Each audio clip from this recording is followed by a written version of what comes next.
Well, thank you for the invitation to participate in this seminar. I will share the session with Ismael Blanco. He's there. He's a PhD in politics, and his specialty is urban policies. And I am Joan Subirats. I am also a professor of political science here at the Faculty of Political Science, and also one of the researchers and founder, if you want, of the IGOP. IGOP is the Institute of Government and Public Policy. It's a university institute here in the Autonomous University, created, I think, I don't know, 10 years ago or something like that. 15 years ago.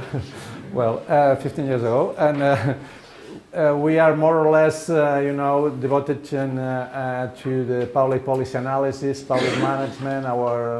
Our main fields of research are, urban policies, public management, internet and politics. We have a very good group in IGOB.net, in relationship with internet and politics. We work also in the issue of commons, peer-to-peer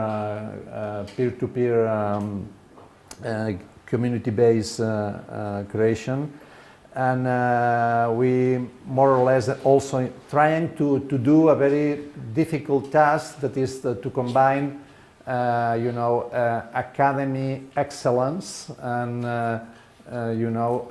with one A to the academic excellence, and with the other to the social movements, activities and also in the very local and specific scenario in Barcelona, for example. Well, we have prepared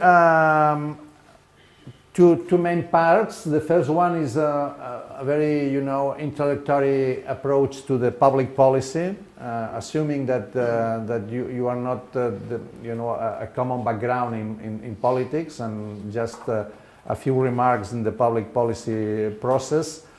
And afterwards, Ismael, more specifically in the policy change and policy innovation. No? We will make half an hour of debate at the end. If we are able to finish in 1 hour our explanation, and we think that it could be very good, to debate on your specific issues and interest. Well, a very typical, slide on politics: who gets what, when, and how. Politics is all the time related with cost and benefits, and how to distribute cost and benefits, and how to define winners and losers in every specific decision. No? It's a very short definition of politics. No? How to manage and how to deal with the distribution of cost and benefits, and how to define who win and who lose in every specific decision. No? I think at least for me, it's a useful definition. No? In that slide, I think we want to stress the idea that policy and politics, they are all the time mixing. No? It's very difficult to separate, to split politics and policy in a very clear situation. I mean, all the time we have the politic conflict inside the one specific policy, and at the same time to decide in the politics field, you have all the time to decide also in the policy issues. No? And this is it's not an easy field to how to define and to clarify the two main fields. No? This is a very famous frame of Lowy, Theodore Lowy, in 1964. He wrote this article on politics and policies. there are someone that said that this is the most cited and the article that has been most cited in political science during all these years. No? Why? Because Lowy was formulated a very counterintuitive idea, that is, in rational terms, we all the time we think that politics, define policies. No, depending on your political ideology, you will have a different alternatives. You will decide and choose different alternatives in policy field. And Lowy expressed in the other sense, it's policy that determines politics. And he used this idea, and to express this idea, he defined four different kinds of policies. No? The constitutional policy, the regulative policy, the redistributive policies, and the distributive policies, using cost and benefits as the most important way of differentiating these fields. In the constitutional policies, they are related with electoral issues, constitutional frames, the most important decisions in the polity. No? You know that in English is very clear this differentiation between politics, that is the field of political parties, is political institutions, policies, they are related with health, education, environment, and polity, that is more or less the political system, the regime. No? Constitutional policies are related with the polity field, the polity sector. And in that sense, they are not very much controversial in social terms. They are not a clear fight on society, trying to define how we'll usually, how to involve in the conflict on electoral systems. The regulative policies, the typical situation, and that is that the costs are concentrated in very specific, sectors. No? For example, if you introduce a new regulation of air pollution, there are some specific, actors that could, will be affected by this new regulation, and they will concentrate the cost to change of this regulation. And the benefits are very much diffuse. It's not typical that the day after of the new regulation you go outside of your house and say, well, the air is much more clear. It's not very clear the connection between the cost and the benefits. In that sense, they are the typical, following Lowy, they are the typical policies that they are very difficult to implement, because you have the reaction of people who are affected negatively by this regulation, and you don't have the support of people who will benefit, because they are the aerial policies. It means that you have to build a coalition, able to defeat these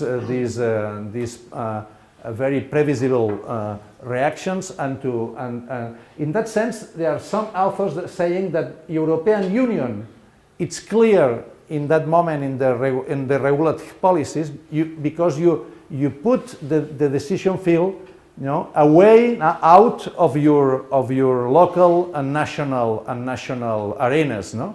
And in that sense, all the regulation is going to the European Union. This is the classical policy that the politics prefer, no? Because it's a clientelistic policy. No? It's very clear that if you build a new hospital or new sport facilities in one specific city, the clients of this facility they are very happy of that, and the costs, they are diffuse, no? It's depending of the budget, etc. And this is the classical pork barrel policy, no? And in that sense, following Lowy, it's not easy to define in an ideological bias the supporters and the people who will be against that decision, because the coalition could be very different in every specific case, no?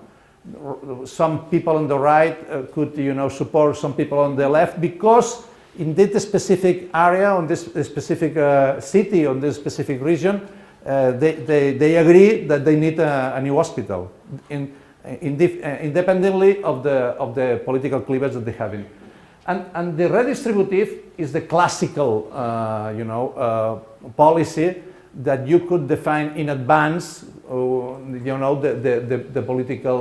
political cleavage that you will know. Left and right, they are very clear. This is the typical case when politics define policies, no? But not the rest of the cases. No? I think it's interesting, this idea, in order to understand how to, from social movement approach, for example, how to use this frame in order to understand and to prevent and to forecast the possible problems that you will confront in the future. No? Here you have the idea of the open policy making process, no? Trying to show this is the arena, no? That they are more important for us in order to understand the use and the capacity of research to be useful in this field. No? Policy actors. That is a very short definition of policy actors. The idea is persons, groups. You will have the PowerPoint afterwards. I mean, if you don't want to copy right now. No? Persons, groups, communities, organizations with interest in a decision-making process. This is the definition of. In that sense, it's important to understand that it's not always an institution or one organization is an actor, because it's depending of the internal conflicts that you have inside the institutions. It's important to understand that not always the Catalan government or the city council is an actor, because there are a lot of times there are internal cleavages, internal conflicts that that could be useful for you to discriminate. No? Also, the different position of these political actors, no? Could be political actors, bureaucratic actors, social actors, experts.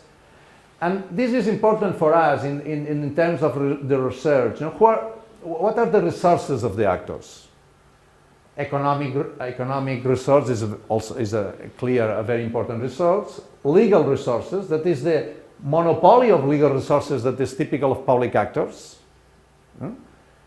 Cognitive resources is every time much more and more important because it's a resource for the actors. No? Using, for example, right now we are preparing a electoral candidature for the local government here in Barcelona. The name is Guanyem, and we are using a lot of research in terms of what happened in Seattle, in Berlin, in Paris, in New York, etc. In order to support our propositions in terms of research, in terms of knowledge, in terms of alternatives that can be used as a resource in the political debate. No? That is impossible. No, it is not impossible, because you know that in Paris or in Berlin or in Seattle or in Porto Alegre that they are using this approach, and we can show you the results, etc. And the roles of the actors, no? Promoters, entrepreneurs, opponents, mediators, gatekeepers. This is also important to understand the difference between policy networks and issue networks. Policy network is it's more related with the health policy network. No, they are the typical actors who act in the field of health. But if you are talking about the problems of the hospital of Tarragona with with a person who are not assisted, this is an issue network that usually is much more wide than the policy network. No? Right now, for example, in Barcelona, all the scandal about the Ciutat Morta, all this documentary on a case that happened 9 years ago, this is an issue network.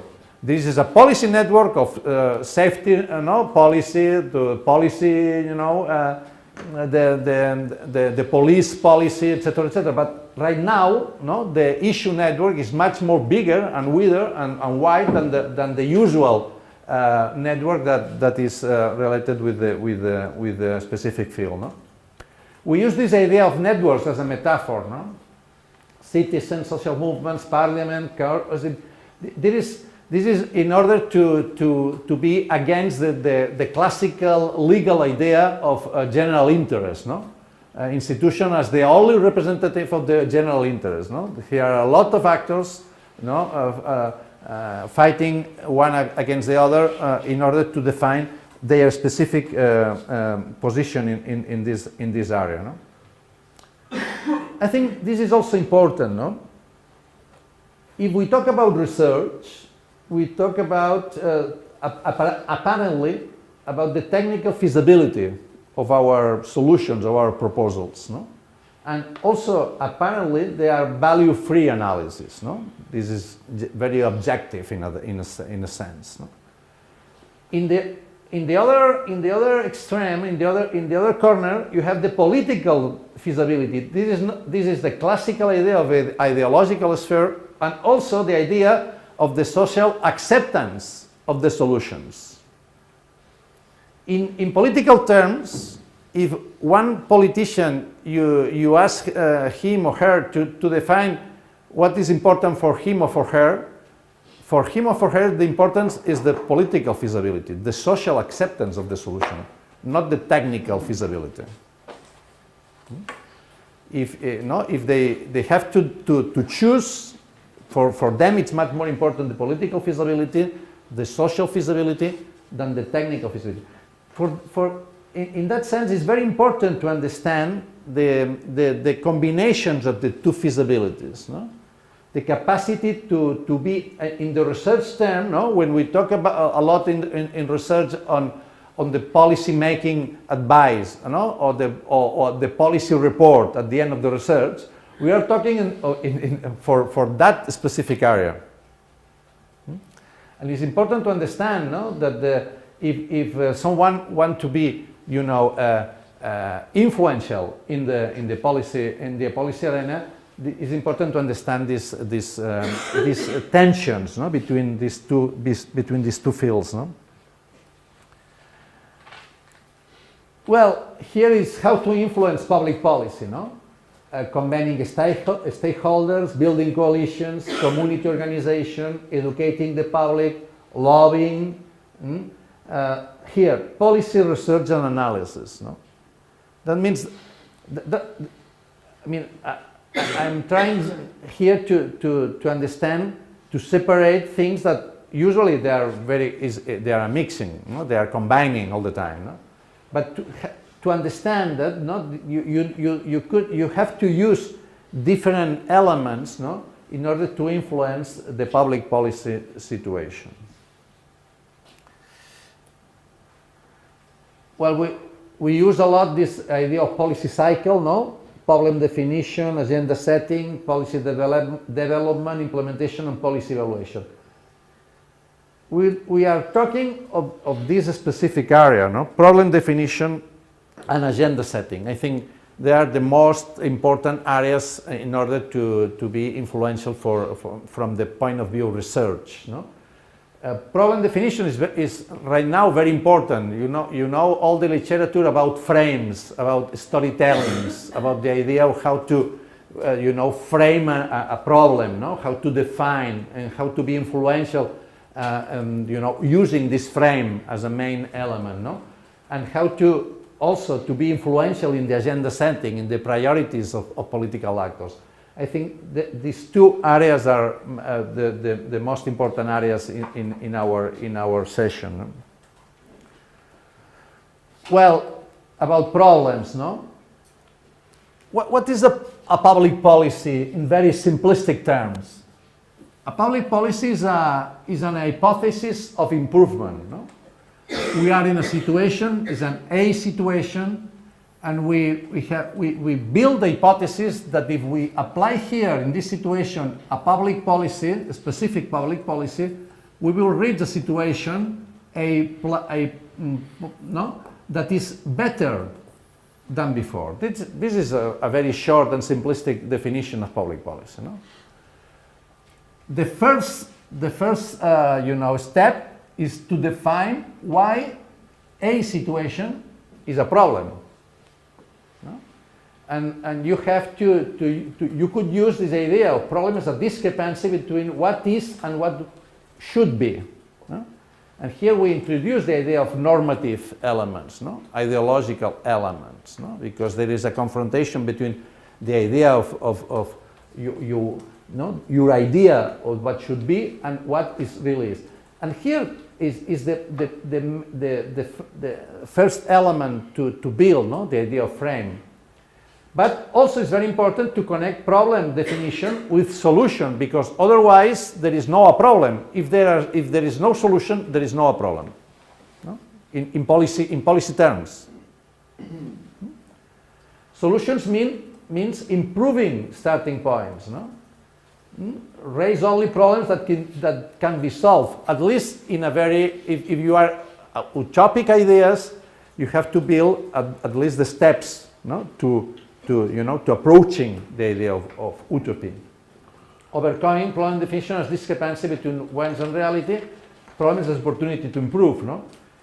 And this is, I think, very important in terms of policy, policy report, in terms of the research. No? To define a problem means consider, check, and find alternative solutions. No? In order to define not only the technical feasibility, but also the social feasibility. No? I am finishing my part here. Agenda setting. No? This is a definition of a scenario, no? That is one of the authors that is very well known in terms of agenda setting. No? The definition of the alternatives is the supreme instrument of power. No? No? How do if you want to reach this situation, no?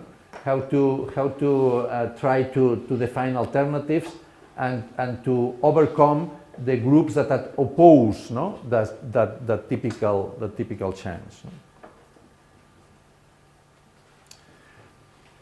No? I don't know if you know this idea of the three phases of power. No? This is the idea of the power of decision is A has power over B to the extent that he can get B to do something that B would not otherwise do. But also the idea of the capacity to block decisions, not only to introduce, no, and to force decisions, but to block decisions. No? The power of not decisions is also very important. And this is the Stephen Luke's approach, no? the radical approach that is more related with the idea of frames, no? To influence the way of people are looking the problems. No? If you could change these frames, you also have the power to influence in decisions. No? I think in that sense, all the relationship between decisions and media and decisions and social networks, etc., is very much related with that. No?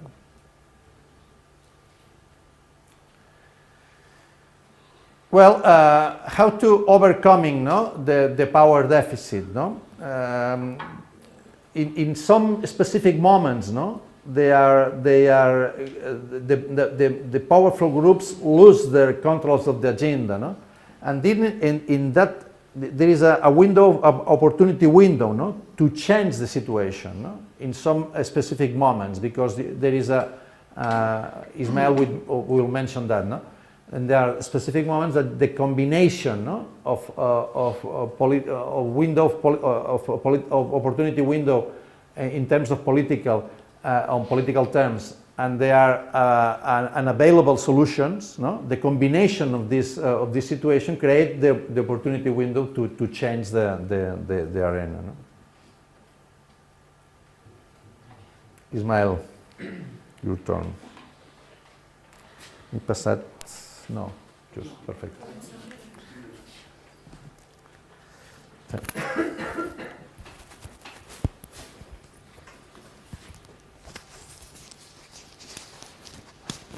Okay. Sorry? Okay, so as Joan has explained, I'm going to focus this part of the session on the question of policy change and policy innovation, that I think that it's the central topic of the session for the whole day.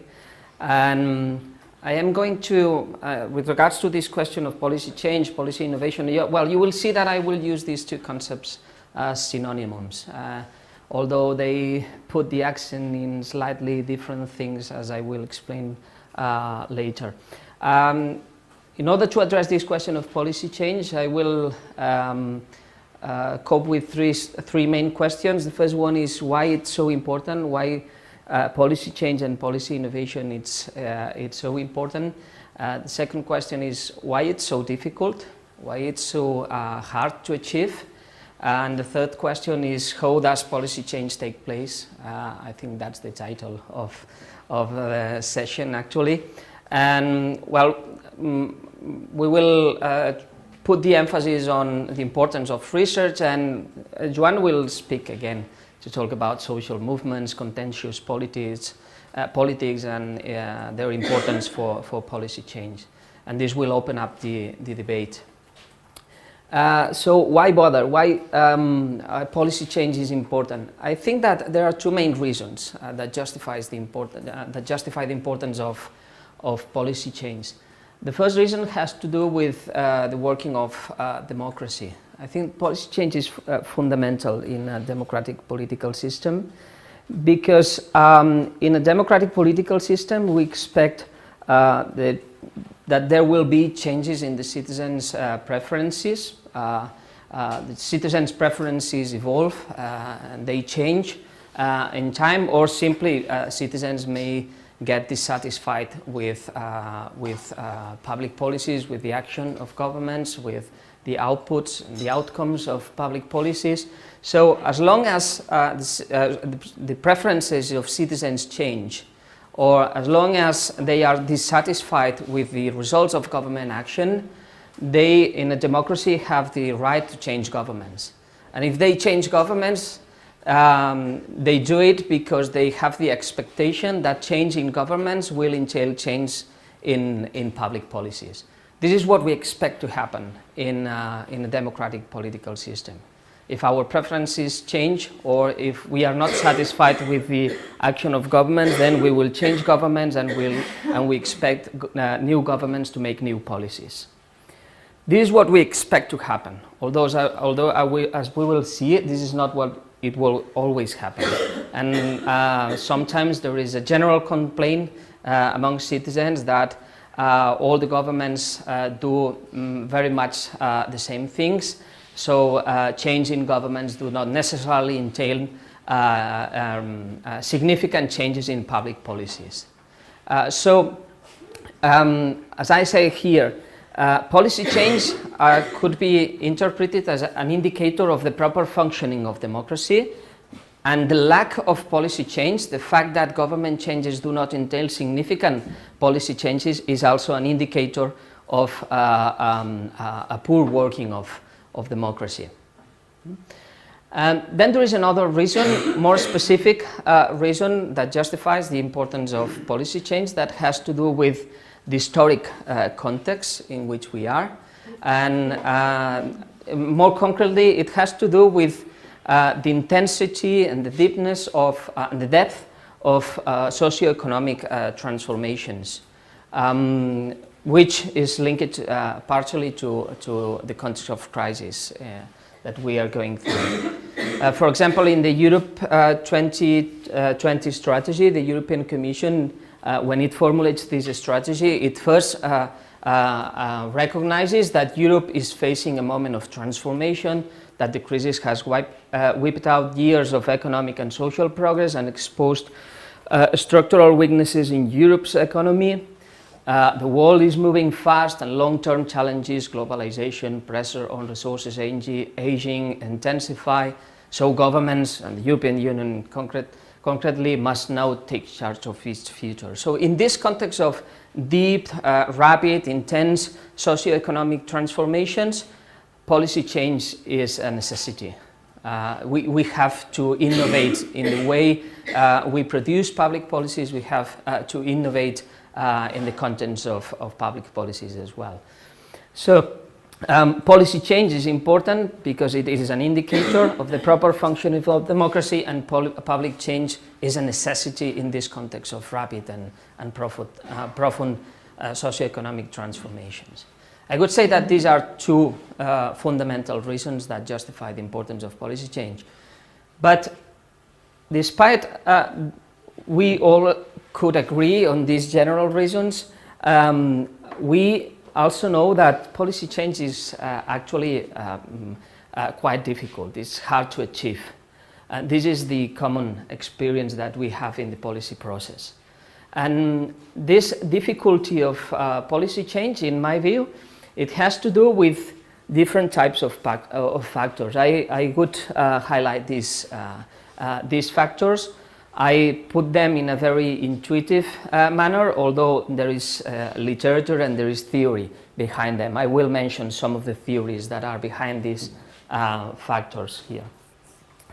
The first factor that makes policy change so difficult is risk avoidance and the aversion to conflict amongst elected politicians. Radical policy change may entail conflict, and politicians do not like conflict in general, especially in situations like Joan has said, in which policy changes imply or entail concentrated costs among certain social groups that will react negatively against those policy decisions, and in situations in which the general public, we cannot expect the general public to react positively and to mobilize to support those decisions. Especially in these situations, politicians tend to avoid radical policy change. Then there is another reason, that is agency capture. It has to do with the idea of policy networks that Joan has already pointed out. It is the idea that public policies tend to be captured by powerful actors that control key resources, like Joan has said, resources like information, knowledge, expertise, social bonds, prestige, of course, money, etc. So these powerful actors who control these key resources in every policy area, in every policy field, they tend to have an interest in the maintenance of the status quo, and they react against radical changes in the public policies. As long as they are powerful actors, they can block radical policy changes. They can prevent radical policy changes to happen. We could put many examples here. You could think of many examples on this matter. I was thinking, for example, in the topic of the mortgage legislation in Spain, which is so difficult to change precisely because there are some very powerful actors who react and who block radical changes in the legislation in these areas we have seen in recent years. There is a third reason that makes policy change very difficult, that is the dominance of a bureaucratic culture that emphasizes, on the one hand, on the need of control. We expect all the organizations in public administration to comply with strict laws and regulations that regulate the procedures of public organizations. This is important because from the bureaucratic point of view, we need control in the public sector. And then there is another element that characterizes the bureaucratic culture, that is the emphasis on formal equity. All citizens have to be treated in an equitable manner.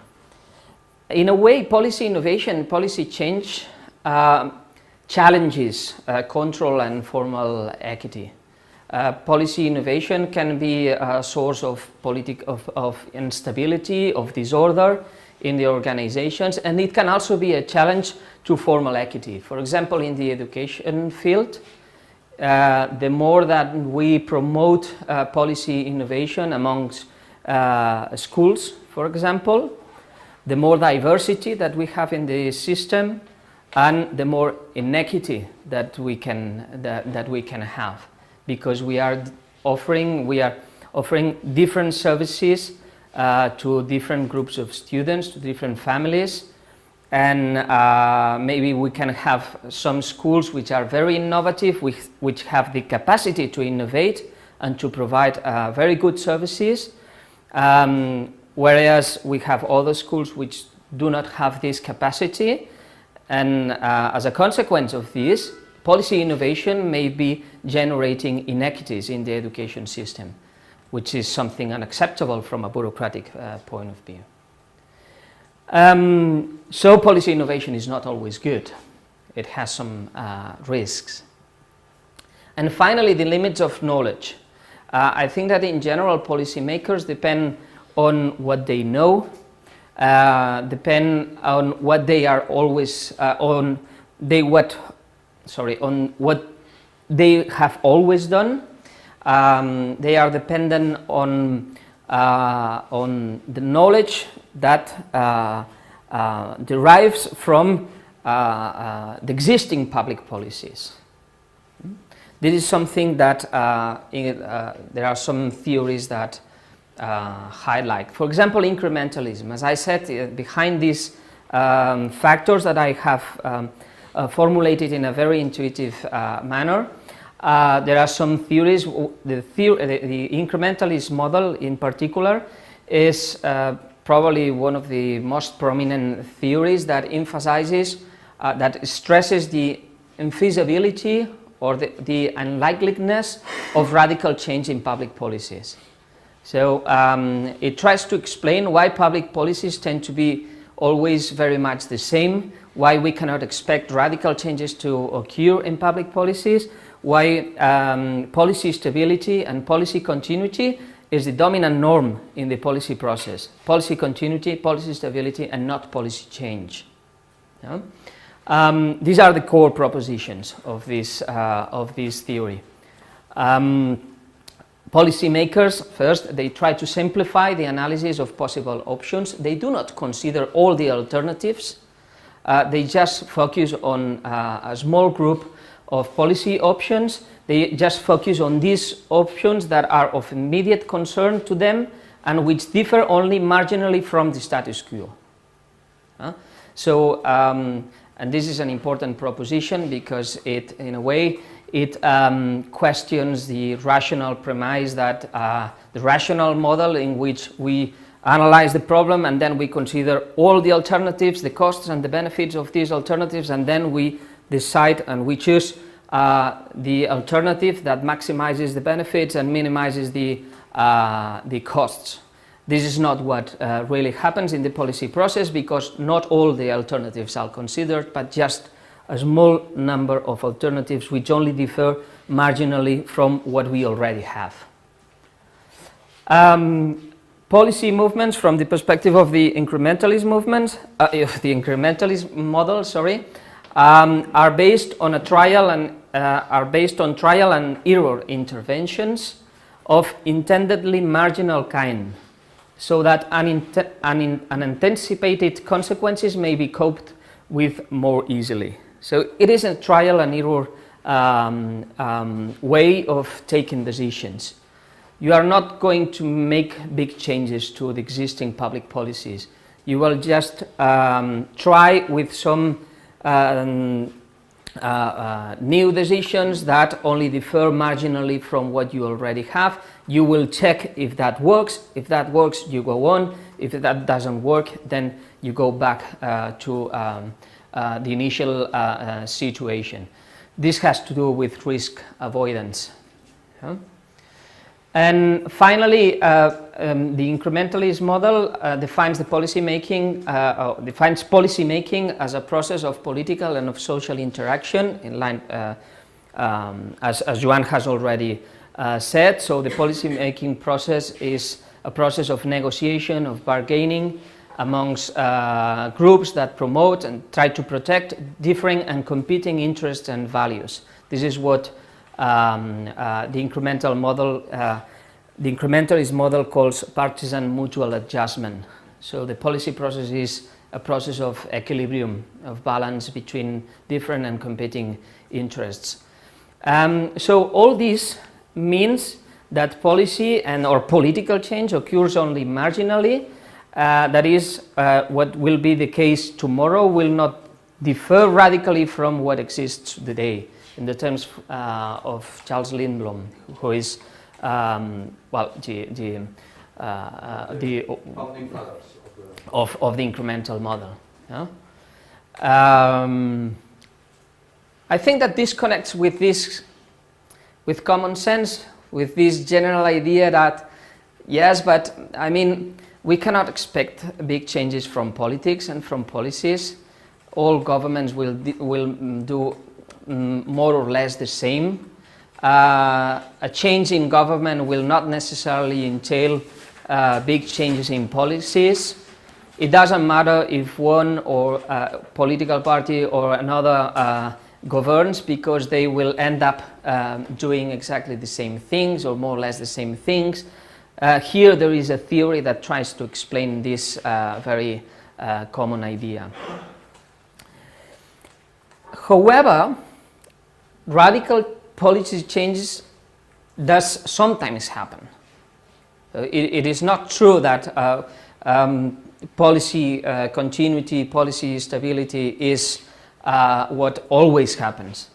We could think of examples of radical changes in the orientation of legislation, in the orientation of regulations, in the orientation of public policies in general. The legislation of homosexual marriage, for example, here in Spain, it could be an example of a radical change in the orientation of legislation, of public policies. So how these radical changes take place, how policy innovations emerge, this is something that the incrementalist model cannot explain, because it is much more focused on explaining policy stability and policy continuity. So it doesn't give, so the incrementalist model doesn't provide us with the analytical tools to understand how and why policy innovations emerge or radical changes take place. Here I am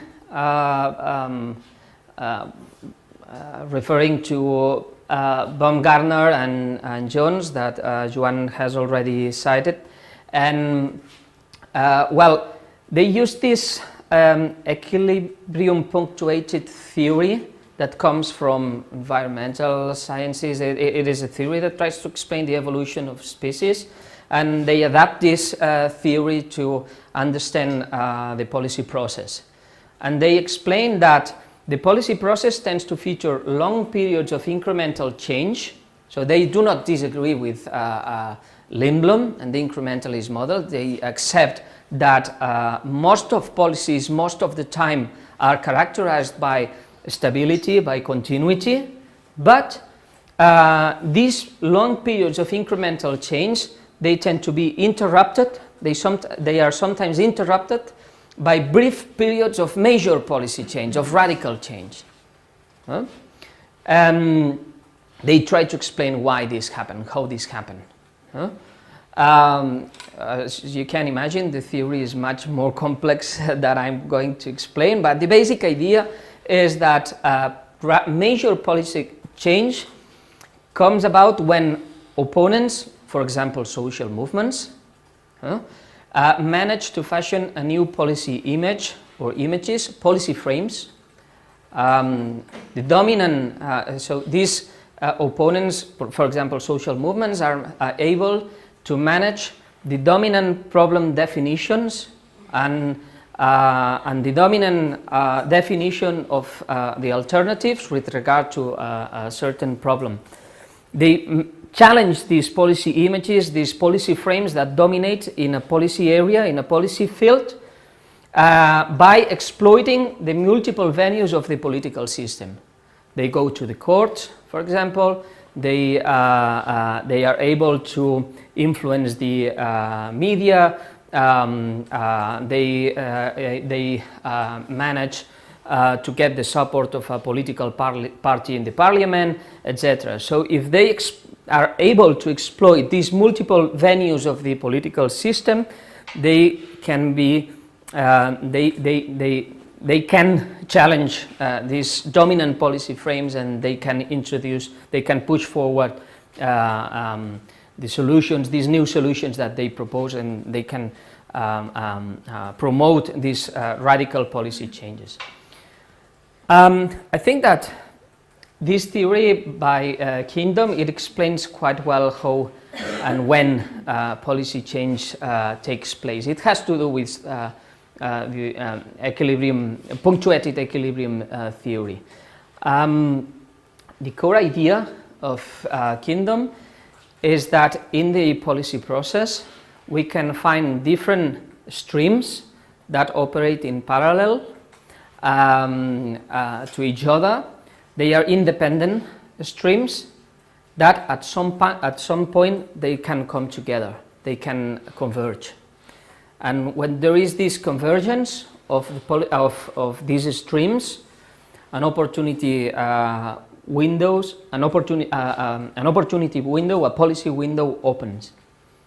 And the policy entrepreneurs have to be able to make the most of this policy window, of this opportunity window, to push forward their problems and the solutions that they propose. These streams are the problem stream, which has to do with the definition of problems, which are the problems that we have to address, how we define them. This problem stream is affected by, for example, the emergence of crisis. A crisis may change the idea that we have on a problem. It has to do with changes in the scales of problems. Focusing events may change our conception of problems, may bring our attention to certain dimensions of the problems that we had misconsidered or we had ignored until then, etc.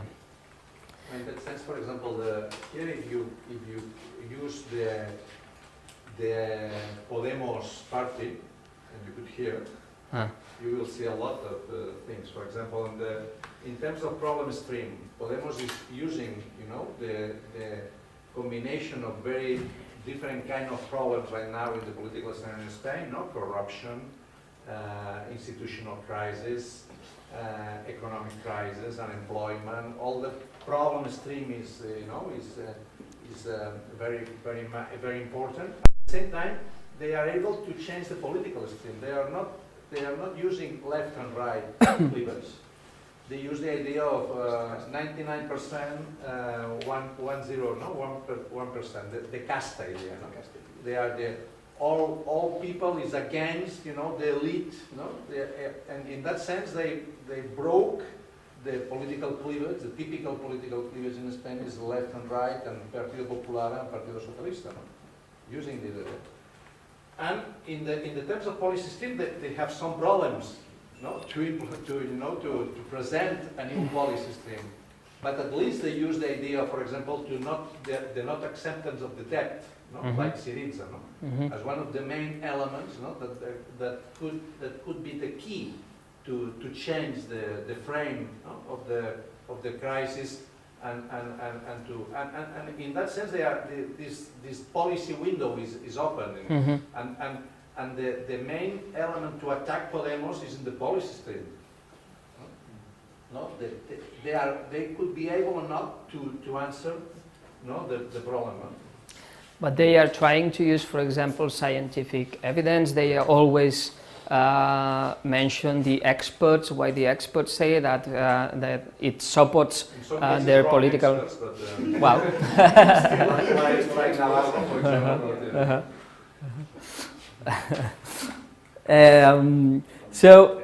But the thing is that these streams, they go in parallel, and this is also, again, this is different from what we expect from the rational model. The rational model says we first have the political, the elections, we have the governments as a result of these of the elections. Then governments analyze problems, they make a diagnosis of the problems, and they take decisions that will solve these problems. So it is a sequential process from the point of view of the rational model. But from this point of view, these are streams that go in parallel and they are independent from each other. And they, sometimes they meet and they come together. Yeah? It is almost by accident that this happens. And when this happens, then an opportunity window opens, but this will be for a brief period of time. So you have to make the most of this opportunity window to push forward your problems and your solutions, because the opportunity windows will close. This is also a useful framework for understanding what is happening in Catalonia and in the national process. Yes, the crisis opens an opportunity window that the political actors are aware that it will close, so they have to make the most of it. Otherwise, they will lose the opportunity to make the changes to get the independence of Catalonia in that case. Yes. I like also this concept of the policy entrepreneur, which, according to Kindon, lies in wait in and around government with their solutions already in hand, waiting for problems to float by to which they can attach their solutions, waiting for a development in the political stream they can use to their advantage. They are just there, waiting for the moment. And when the... Sometimes, for example, there are other authors that use the idea of advocacy coalition. People who are, agree with the internal terms, and they build a coalition, trying to be entrepreneurs in a certain moment. You could create, if you are able to create an opportunity window. For example, in the case of euthanasia, it was a very famous case in Spain, when one person was, decided to kill himself, and they prepare all the scenario to create, the moment, the political moment, the momentum to press for the recognition of euthanasia as a right. It was not the case at that moment, but they prepare all the and they prepare all the media also strategy to have a very big reaction. Yes, but this framework has been criticized because it tends to understand policy change as an accident, as something that we cannot plan. So it makes strategic thinking almost impossible. So you cannot be strategic, you cannot think of a problem, the alternatives, the solutions. You just have to wait and see and to make the most of the opportunity if it comes. But so it represents public policy as a non-intentional process. It's rather an accidental process. That public decisions just come out because certain circumstances have emerged, but you cannot plan these circumstances and you cannot plan these conditions. Huh? Although I still think that it's a very useful framework to understand how the policy process happens, and I think that it's quite more realistic than the rational model that thinks the policy process as a sequential process in which governments analyze problems, the alternatives and the solutions, which is not what usually happens. They just take policy decisions because there are some hazardous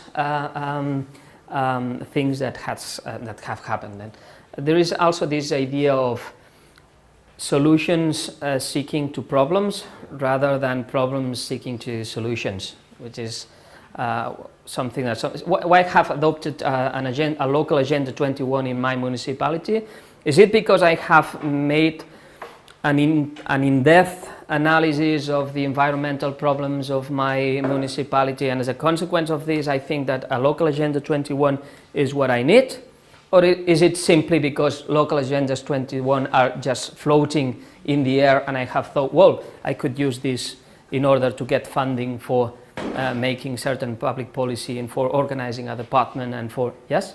So solutions not always, problems not always seek for solutions, but it's sometimes the contrary, the opposite way. I think that these kind of theories help us to understand this chaotic nature of the policy process. Amongst others, there are other theories, of course, but I think this one is quite clear. So, partly as a response to this idea of policy innovation and policy change as an accident, well, I mean, we are not at the same level in the debate, but Kim Brugué, Julia Boada and myself have elaborated a paper that we have circulated, and it is in Spanish because it's been published in a Latin American journal. But in this paper, we try to, we analyze and we compare different cases of policy innovation in Catalonia at the local and at the regional level. And we try to identify which type of factors have made possible those policy innovations that we have analyzed. And policy innovations, according to our framework, they tend to emerge first in certain micro-organizational settings, which are characterized by these three elements. The acceptance of ignorance. So in a way, these organizations tend to accept that expert knowledge is not enough, is not sufficient for understanding and for addressing collective problems. Risk assumption. They tend to accept risk-taking, that policy innovations may fail. They accept this possibility. They are allowed to fail in a way. And pluralism and hybridity. They are organizations in which people with different academic and professional backgrounds come together. This kind of organizational characteristics favor policy innovations to emerge. But these are just the conditions in which policy innovations emerge. In order to policy innovations emerge, we have to activate what we call different engines, which have to operate simultaneously. They have to act simultaneously in order these policy innovations to be activated. I'm sorry for the translations. I'm not sure that, I hope they make sense, but I'm sure that they are not the right words in English. The superior engine, the top engine, has to do with the incentives and the support that governments receive from upper tiers of government, like for example the European Commission, who can act as a promoter of certain policy innovations in the urban regeneration field, environmental field, etc. So upper tiers of government can provide incentives and support to policy innovations. And expert knowledge, like for example the one that comes from academic research, can also be a source of policy innovation in in governments, because from the distance you can analyze the problems, you can propose solutions that could be influential in the policy process. Then there is the internal engine that has to do with leadership, with political, organizational leadership, and with the staff. You need a committed staff with innovations, etc. The lateral engine, which are horizontal networks of exchange and mutual learning, for example, between city councils that can share their experiences, can share information, can share knowledge. This can also be a source of innovation. And finally, the external engine, social mobilization, etc., and social innovation. I will finish right now. And social innovation is also a source of public sector innovation. So I think that there might be a positive, a reciprocal relation between public sector innovations and social innovations. In order to policy innovation emerge, you need these conditions and you need all these engines acting simultaneously. So this is a framework that in a way allows you to plan policy innovations. So if you want certain policy innovations to happen, you have to bear in mind, you have to take into account all these conditions and all these factors. So you can create the conditions for policy innovation, for policy change to happen. So it's not necessarily an accident, but it's something that you can create. Or at least you can create the conditions in which certain innovations could emerge. Joan, this is yours to finish and to open the debate. Just 2 minutes in order to finish this explanation and to open the field.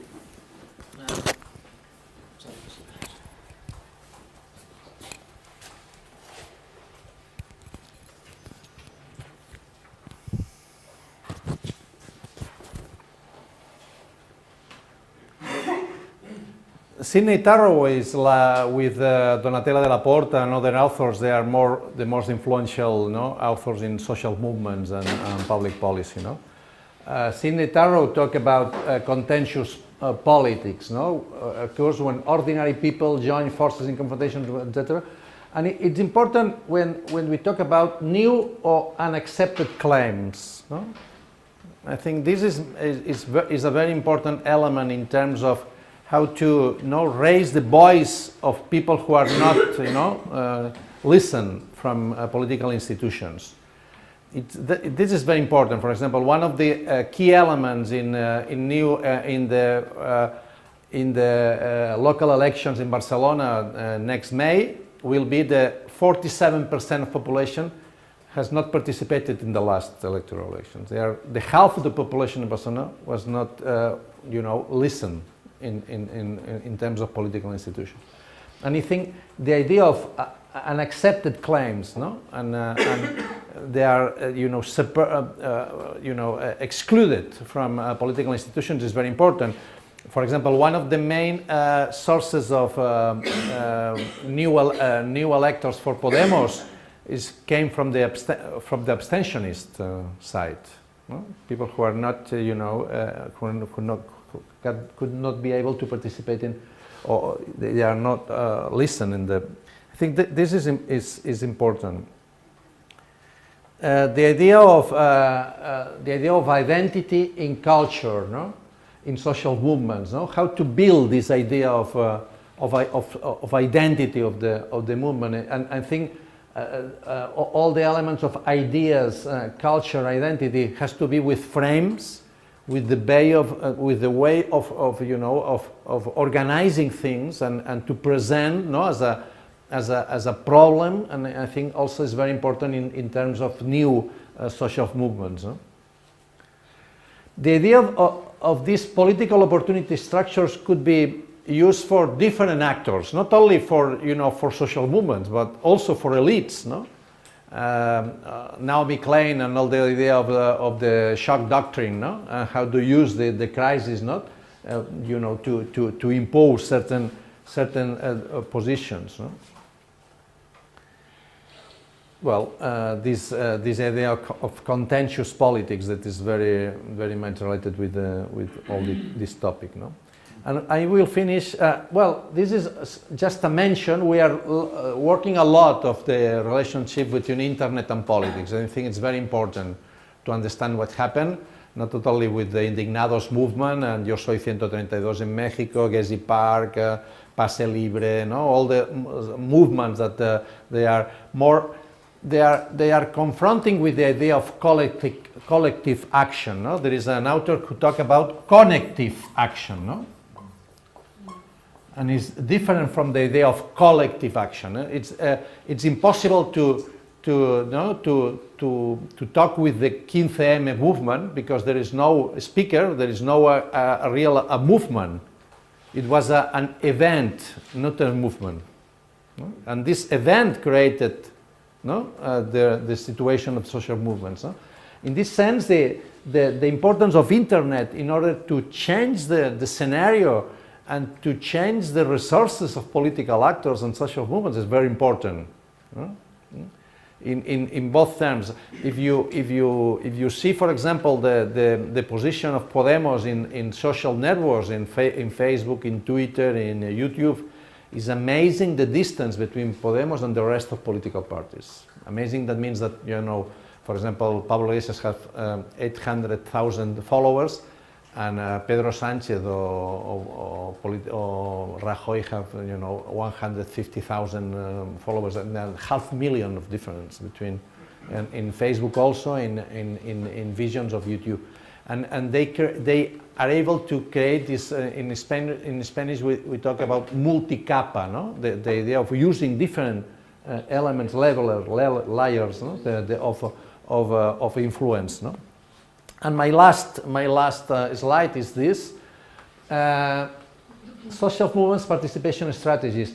We usually talk in terms of public policy and social movements. We talk a lot about incidents, that is lobbying to public institutions, and resistance to public policies. No? That the typical, no, combining of situations in social movements were more or less related with these two classical elements of the strategies of social movements, no? The combination of incidents and resistance. The new element that is you know, emerging is the idea of the capacity to build your own solution to collective problems using your own resources and using the new resources that the internet created. For example, Som Energia, I don't know if you know this new group, no? Som Energia, that means we are energy, no? Is the answer. Som Energia is a cooperative created by environmental activists that they are trying to change the energy policy. They created also momentums to react against the public policy in the field of energy, but at the same time they were able to create a cooperative that distribute energy in confrontation with Endesa and with the main companies, energy companies. And there are other movements, for example, Som Connexió, that is a new cooperative created in the field of social communication that try to compete with Movistar and with other companies. And for example, the Plataforma de Afectados por la Hipoteca, no? There's this movement against, ¿cómo se dice eso? Sí, evictions. They presented a new proposal of law in the parliament. They created, you know, they resist the evictions, but at the same time they have the Obra Social de la Paz. No? They occupy buildings, you know, they are using this building to put families there. I mean, this is a new strategy very much related with the idea of commons, of collective action, the capacity to be, you know, to be autonomous in terms of political institutions. Well, thank you. To talk, to ask, to debate. Yeah, please. Thank you both for the presentations. I'm not sure if I have a question or a comment, but I'll try to structure it as two questions. The first one has to do with the word innovation and change. Why do we use this word? And because what I want to say is that there is a constant change of policies, if I understand it correctly. For example, the policies in the European Union, they are completely different than they used to be 20 years ago, maybe even 5 years ago, for example, on environmental politics. So the word innovation in a way shows that there is something going somewhere that is good. So I'm not sure if this is the way that policies actually change all the time. And this has to do with the actors, because you said that there are different actors and with power structures and relation. So I want you to elaborate a bit more on that. And the second question has to do with the final slide that we saw about this triangle. I'm not pretty sure if this is a new strategy, the dissidence, as you call it. Why do you say that this is something like a new strategy that has to do with the commons and this stuff? For example, weren't they big organizations during the civil war in Spain? Like, yeah, that's true. The social movements, all what they were called social movements, they organize themselves in a way completely different to the dominant one? Why do we say that this is something new? What's the new that they bring? Thanks. If it's all right for you, we can take two and then do you want to? Yeah. We can join it together. Short version of the question is, what about scale, I suppose? Yep. The long version is, why did the scientific community and the environmental community totally fail to see that international climate action was going to be a total failure from the very beginning, right? Diffuse costs, concentrated costs, super diffuse benefits, when in fact all the innovation happens at the municipal scale. At least I can say in the United States, radical policy changes are occurring in cities because they can concentrate benefits and build infrastructure and these kinds of things, right? So I guess, what is it about the problem that constitutes the scale of action and the possibilities? And theoretically, how would this have been predicted more effectively than wasting years of time and energy, at least in the scientific community? Vols començar tu per la innovació? Yes, well, on question of change and innovation, yes, I've said that I was going to use them as synonyms, although I recognize that there were some slight differences. I agree with your interpretation that, well, actually, these are two strands of the literature. Literature on policy change is, I would say, there is much more analytical, so it does not have this normative orientation. It simply tries to understand the magnitude of policy changes and when incremental change or radical changes are expected to occur. Whereas the literature on policy innovation and in general the political discourses on policy innovations is much more normative literature that tends to have a positive perspective on changes and on innovations. So yes, I agree with this interpretation.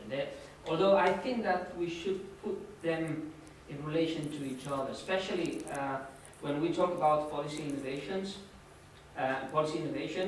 we should recognize that there is a strand of the literature on policy change that comes from the 60s that has always emphasized the difficulty of radical policy change.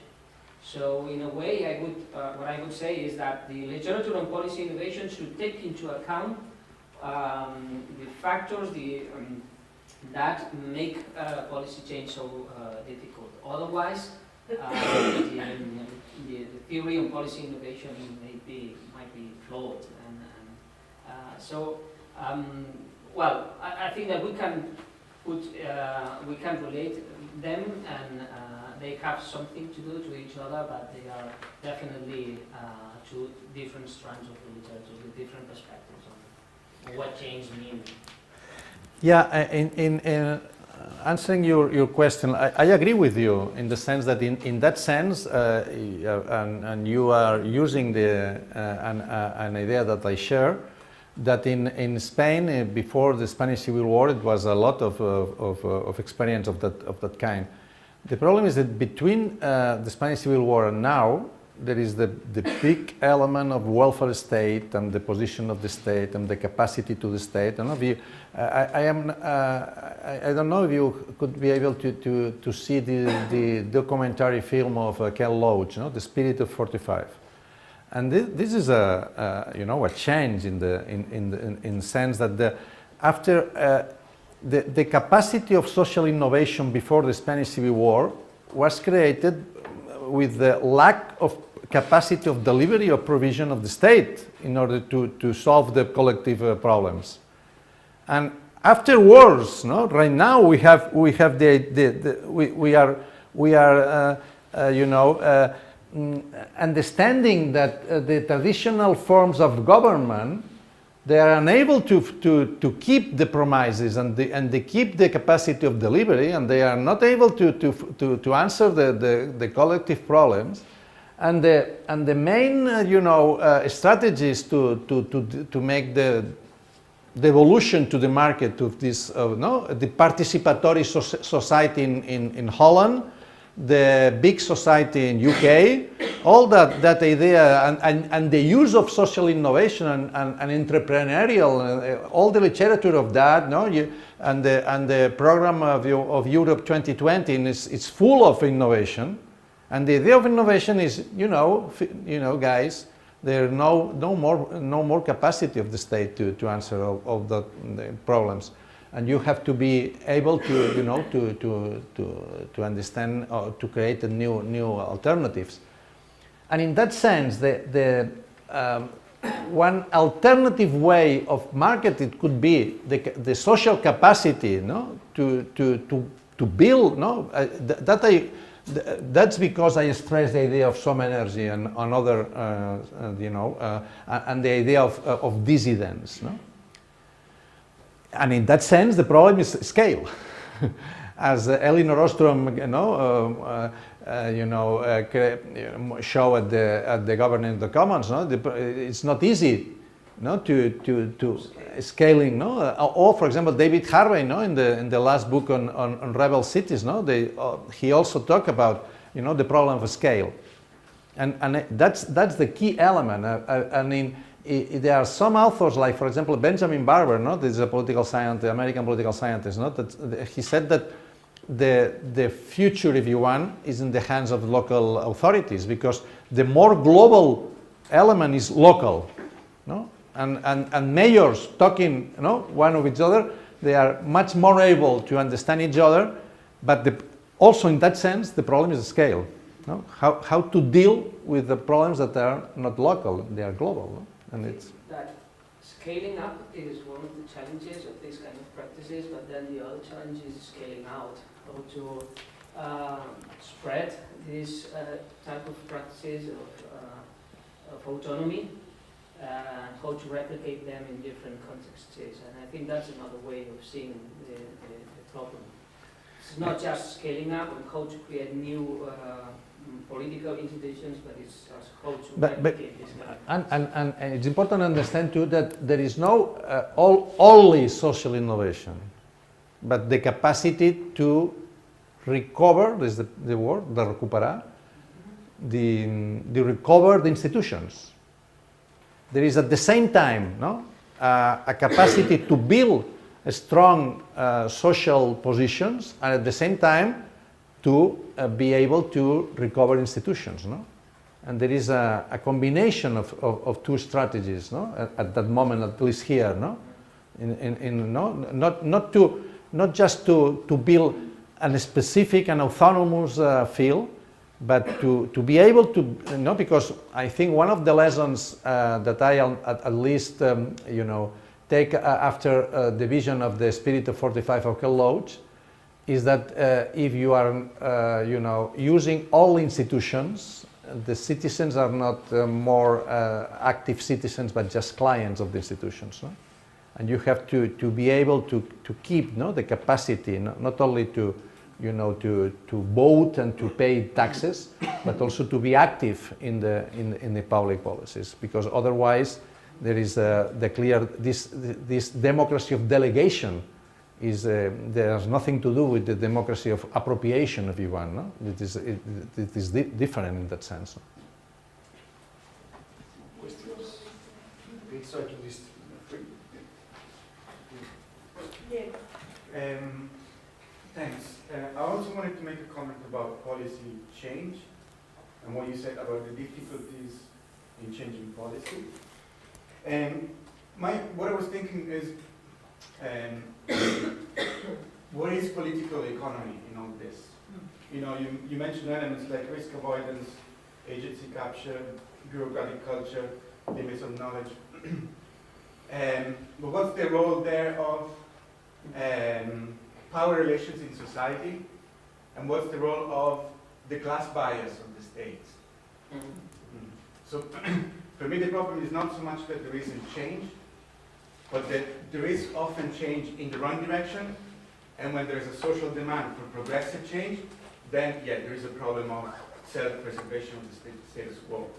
But this, in my opinion, has to do with, again, with the fact that the state reflects power relations in society, and the fact that it is a capitalist state. So it has a structural bias towards defending certain interests and blocking change in a progressive direction. I think it's similar to what he asked, but just going back to the concept of innovation, what if you see innovation more like a scam, like an illusion, which is just meant to kind of capture alternatives and other people into the greed of governance, and then the whole purpose is to kind of preserve privilege of, because power is, if it's understood only as something that is captured, you just have a change of power, from some elite to one elite, and how do we escape this understanding of power that is very limited, I think? Yeah, it goes into that direction, because I was thinking that the way you presented the whole thing, I see like 3 layers: politics, politicians, policy, and public. And in large scale, when we look at it in large scale, the small scale, local, let's say, local movements, local policy change processes, you say you have to be autonomous, you have to have your own this and that, but who are you? Like the issue of identity again. The issue, excuse me? The issue of identity in building movements and fighting for a particular policy change. And with this new dissidence element, for example, you mentioned internet as a tool, as an important tool, but who are we excluding? Because I know many people that don't use internet because they don't have computers, or they don't speak English, or they don't want to spend their time in front of computers. So yeah, it goes together with Irina's question on is it just about replacing who is in power? And we will do a last round if it's all right for you. We will try to be short. You can speak a little bit, and afterwards we'll have the break. So maybe if it's all right for you and you can be there, you will still have some time to get some other questions. Okay, so just think about that. Tenías una pregunta más. Yes, I totally agree with the idea of the importance of political economy, class relations, power relations. In a way, I have formulated all these factors in a very intuitive manner. In my view, the idea of power relations, class relations, the importance of political economy is related to the second factor that I have called agency capture, because public agencies tend to be captured by the most powerful actors whose power comes from class relations in most of cases. So economic power is a fundamental resource of political power and political influence in the policy process, of course. Not only, though, knowledge, expertise, capacity of mobilizing people in streets, they are also resources important in the policy process, but of course economic power is fundamental resource, and this is related to political economy. Yes. I totally agree with you. Yeah, I share all the doubts that you raise. No, I mean we are trying to understand and to look for new elements to answer the lack of capacity from the typical public institutions to deal and to solve the collective problems. No? There is a very useful book that is the handbook of social innovation, and the author is Frank Mullaert, the editor. I don't know if you know it. You know him? There is someone who know him? Frank Mullaert, he has been able to convene a set of different articles, papers, and experience, trying to understand what that means, this social innovation, not in the typical terms that uses World Bank and International Monetary Fund and etc. No, trying to understand other, a more alternative way of using social innovation. No? And they use a frame of using two axes. No, one is the capacity and the relationship with the institutions, and the capacity to be empowered with this situation and to be able to deal with in an autonomous way with the social problems. And the other axis is on the capacity to solve or to answer core problems of people, not just episodical elements or peripheral problems, but and I think it could be used for you to because we don't have enough time to debate on that, but it's crucial in that moment in Europe, the debate on social innovation, because it's the literature of social innovation. And we could just not to accept this topic, or try to use this topic in an alternative way. I think that's the key element. And of course, the relationship with institutions is another key element. No? And because at the end of the day, who are the owner of the institutions? No? This is the main question. I mean, they are citizens, the owners of the institutions, or they are the politicians who, in a temporary basis, they occupy these institutions. No?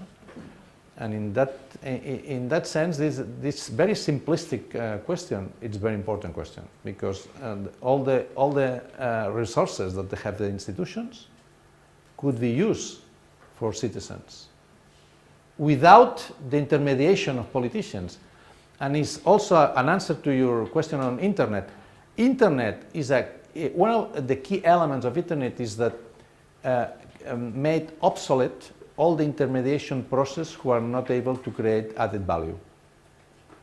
And a lot of public institutions, they are not able to create added value. Not only public institutions, but a lot of institutions. I don't know, university, for example. I mean, we have to understand that there is no crisis. There is a change of era.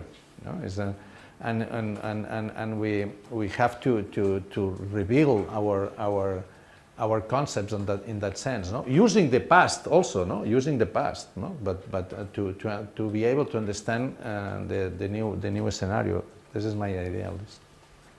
Thanks. So let's do a last round of questions. And myself. It's a couple of questions for Ismael. Thank you both for the presentation. The first one is, Ismael, you presented us some sort of, if I understand correctly, reasons for policy change, or what motivates work. And I wonder, how about the quest for social justice as an engine to policy change? No? Whether you would think this would be one of the another reason. And the second one is more factual. It's about your own paper. You spoke about micro-organizational settings as the places where this sort of innovations occur. I was just wondering what sort of settings, if you have examples. ¿Y tú? Volies fer una... Question is regarding going back to 1964, to law against terrorism. You mentioned that the constitutional institutions or policy issues are usually not very confrontative, but somehow I have the feeling that now this is not anymore the case. The constitutional. For example, I mean, we can see in Latin America all the professors constituted that have already taken place. We can see also here very clearly the political discourse, the idea of professor constituyente. But at the same time, if I change the scale, and according to the European Union, I see like a portion of constitutional settings. So I just want a little bit more positive. As for the question, so I have to say, I have to confess that this is the first way I pose the reasons for policy change in this manner. So it's a very preliminary reflection on reasons that justify the need for policy change. I could add the quest for social justice as well. So I agree the comment, because it makes me think that I could enlarge this framework by adding new elements to it. And so you would have to think on the implications of adding that for the rest of the model. I will think on that, but yes, yes. I have never elaborated this in this way, but I was just trying, when I was preparing the presentation, I was just trying to think about the emphasis that you yourselves have put in the question of policy change, and I was trying to understand why policy change, why should we bother, why should we bother about this issue, and why does it matter? And so in a very intuitive manner, I thought that these were two important reasons, but yes, I think that this would deserve more elaboration. As for the organizational settings, in our paper we analyze different cases of what we call policy innovation. There is, for example, one program for the rehabilitation of disadvantaged neighborhoods, disadvantaged urban areas in Catalonia, the Llei de Barris, the neighborhoods law. It was enacted in 2004. I think that it was a clear example of policy innovation, because for the first time in Catalonia we had an urban policy conducted by the regional government and not by the local governments, which was what always had happened here in this country. There is this permanent confusion between urban policy and local policies and local governments. So for the first time in the country we had a regional urban policy. This might not be an innovation in other countries like in the UK, but it is certainly an innovation here in Catalonia. Then we had this observatory of the landscape, which changes radically our conception of landscape, not as something that we see, but not as something that is necessarily beautiful, but it's simply something that we experience in our day-to-day, and it is not necessarily beautiful. It's not just a postcard, but it takes part of our lives. Then there was another example that it was the civic centers of Girona, a city in Catalonia that conceived themselves not as containers of cultural activities, but they are conceived of as a central element in social inclusion policies. They use cultural activities in order to promote social inclusion. Social inclusion, yes, and you do that through social workers, community organizations in that area, etc. But you conceive, this is also a radical policy innovation, because civic centers here in Spain, they are always conceived of as containers of activities. They are just buildings where things happen, but there is no any intentional idea behind them. So here, they innovate in this sense as well. And the other example was the translation, I think that it's the superblocks areas, this idea that Las superillas. superillas. Ah, por ejemplo, you Sí, Sí. yeah, these are big parts of the city which basically are rethought in terms of improving the life of people there, and for example, closing the access of cars. Yeah, if you see the map of Barcelona, the typical situation in the Ensanche, no, is like that, no. And the idea is to just put the mobility of the cars here and to close all the, no? And they create the big blow, no? The super isla, no? Super manzana, no? And every 9 blocks there is one block. No? That's the main idea. This is promoted by the Urban Ecology Agency in Barcelona. Yes, and I think that in their website, I think that the word that they use to translate it is superblocks. Well, but anyway, I think as for the example that you were asking for, the civic centers, for example, are an organizational setting where policy innovations emerge.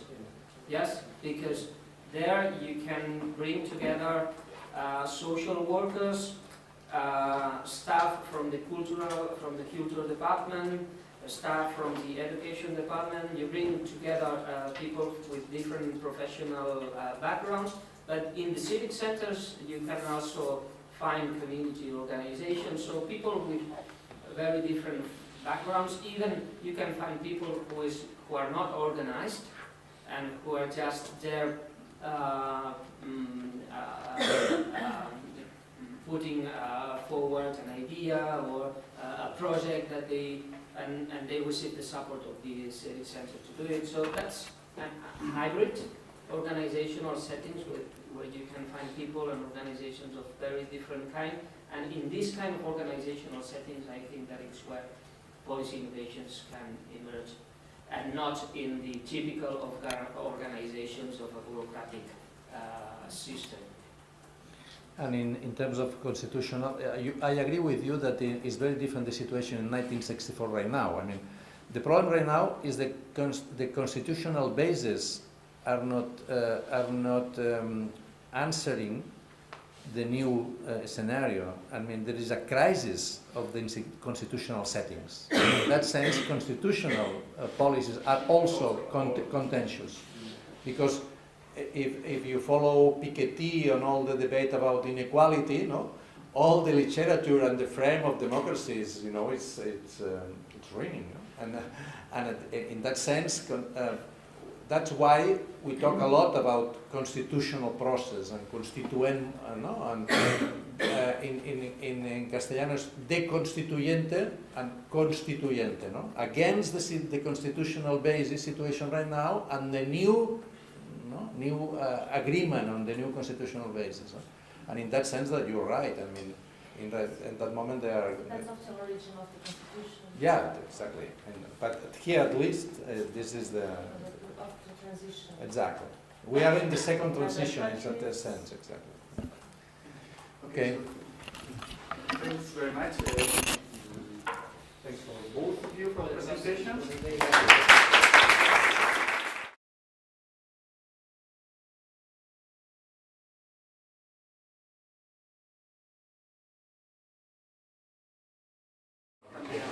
Well, thank you for the invitation to participate in this seminar.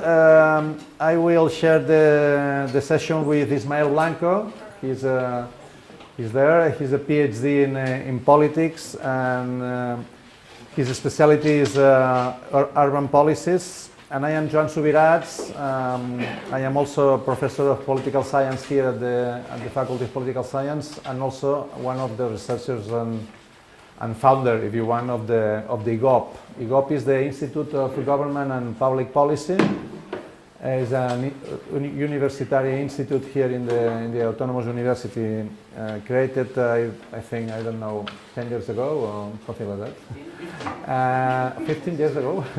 Well, 15 years ago. And we are more or less, you know, devoted to the public policy analysis, public management. Our main fields of research are, you know, urban policies, public management, internet and politics. We have a very good group in IGOB Net, no, in relationship with internet and politics. We work also in the issue of commons, no, peer-to-peer, community-based creation. And we more or less also trying to do a very difficult task, that is to combine, you know, academy excellence and you know, with one A to the academic excellence, and with the other to the social movements, you know, activities and also in the very local and specific scenario in Barcelona, for example. Well, we have prepared two main parts. The first one is a very, you know, introductory approach to the public policy, assuming that that you are not, you know, a common background in politics, and just a few remarks in the public policy process. And afterwards, Ismael, more specifically in the policy change and policy innovation. No? We will, you know, make a half an hour of debate at the end. If we are able to finish in 1 hour our explanation, and we think that it could be very good, you know, to debate on your specific issues and interest. Well, a very typical, you know, slide on politics: who gets what, when, and how. Politics is all the time related with cost and benefits, and how to distribute resources is a very important resource. Legal resources, that is the monopoly of legal resources that is typical of public actors. Cognitive resources is every time much more and more important because it's a resource for the actors. No, using, for example, right now we are preparing a electoral, you know, candidature for the local government here in Barcelona. The name is Guanyem, and we are using a lot of research in terms of what happened in Seattle, in Berlin, in Paris, in New York, in etc., in order to you know, to support our propositions in terms of research, in terms of knowledge, in terms of you know, alternatives that can be used as a resource in the political debate. No? That it is impossible. No, it is not impossible, because you know that in Paris or in Berlin or in Seattle or in Porto Alegre that they are using this approach, and we can show you the results, etc. And the roles of the actors, no? Promoters, entrepreneurs, opponents, mediators, gatekeepers. This is also important to understand the difference between policy networks and issue networks. Policy network is it's more related with the health policy network. No, they are the typical actors who act in the field of health. But if you are talking about the problems of the hospital of Tarragona with you know, with a person who are not assisted, this is an issue network that usually is much more wide than the policy network. No. Right now, for example, in Barcelona, all the scandal about the Ciutat Morta, all this documentary on a case that happened 9 years ago, this is an issue network. This is a policy network of safety, policy, the police policy, etc., etc. But right now, the issue network is much more bigger and wider and wide than the usual network that is related with the specific field. No? We use this idea of networks as a metaphor, no? Citizens, social movements, parliament, this is in order to be against the classical legal idea of general interest, no? Institution as the only representative of the general interest, no? Here are a lot of actors, no, fighting one against the other in order to define their specific position in this area, no? I think this is also important, no? If we talk about research, we talk about apparently about the technical feasibility of our solutioning of the budget, etc. And this is the classical pork barrel policy, no? And in that sense, following Lowy, it's not easy to define in an ideological bias the supporters and the people who will be against that decision, because the coalition could be very different in every specific case, no? Some people on the right could support some people on the left, because in this specific area, on this specific city, on this specific region, they agree that they need a new hospital, independently of the political cleavage that they have in. And the redistributive is the classical, policy that you could define in advance, the political cleavage that you will, no? Left and right, they are very clear. This is the typical case when politics define policies, no? But not the rest of the cases, no? I think it's interesting, this idea, in order to understand how to, from social movement approach, no? For example, how to use this frame in order to understand and to prevent and to forecast the possible problems that you will confront in the future, no? Here you have the idea of the open policy making process, no? Trying to show this is the arena, no? That they are more important for us in order to understand the use and the capacity of research to be useful in this field, no? Policy actors, that is a very short definition of policy actors. The idea is persons, groups. You will have the PowerPoint afterwards. I mean, if you don't want to copy right now, no? Persons, groups, communities, organizations with interest in a decision-making process. This is the definition of. In that sense, it's important to understand that it's not always an institution or one organization is an actor, because it's depending of the internal conflicts that you have inside the institutions.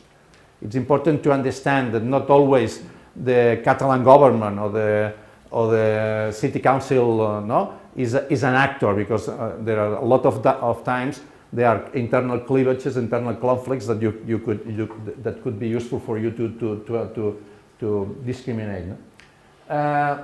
Also, the different position of these political actors, no? Could be political actors, bureaucratic actors, social actors, experts. And this is important for us in terms of the research. You know, what are the resources of the actors? Economic, constitutional frames, the most important decisions in the polity. No? Know that in English is very clear this differentiation between politics, that is the field of political parties, is political institutions, policies, they are related with health, education, environment, and polity, that is more or less the political system, the regime. No? Constitutional policies are related with the polity field, the polity sector. And in that sense, they are not very much controversial in social terms. They are not a clear fight on society, trying to define how usually, to involve in the conflict on electoral systems. The regulative policies, the typical situation, and that is that the costs are concentrated in very specific,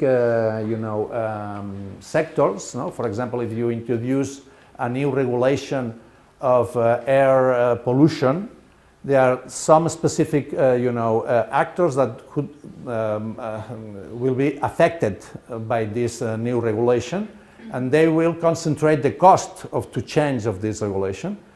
And the benefits are very much diffused. It's not typical that the day after of the new regulation you go outside of your house and say, well, the air is much more clear. It's not very clear the connection between the cost and the benefits. In that sense, they are the typical, following Lowy, they are the typical policies that they are very difficult to implement, because you have the reaction of people who are affected negatively by this regulation, and you don't have the support of people who will benefit, because the aerial policies means that you have to build a coalition, able to defeat these very previsible reactions, and in that sense there are some authors that saying that European Union, it's clear in that moment in the regulatory policies, because you put the decision field, away out of your local and national arenas, no? And in that sense, all the regulation is going to the European Union. This is the classical policy that the politics prefer, no? Because it's a clientelistic policy, no? It's very clear that if you build a new hospital or new sport facilities in one specific city, the clients of this facility they are very happy of that, and the cost they are diffuse. No, it's dependent cost and benefits, and how to define winners and losers in every specific decision. No? Is a very short definition of politics, no? How to manage and how to deal with the distribution of cost and benefits, and how to define who win and who lose in every specific decision. No? I think, at least for me, it's a useful definition. No? In that term, in that slide, I think we want to stress the idea that policy and politics they are all the time mixing. No?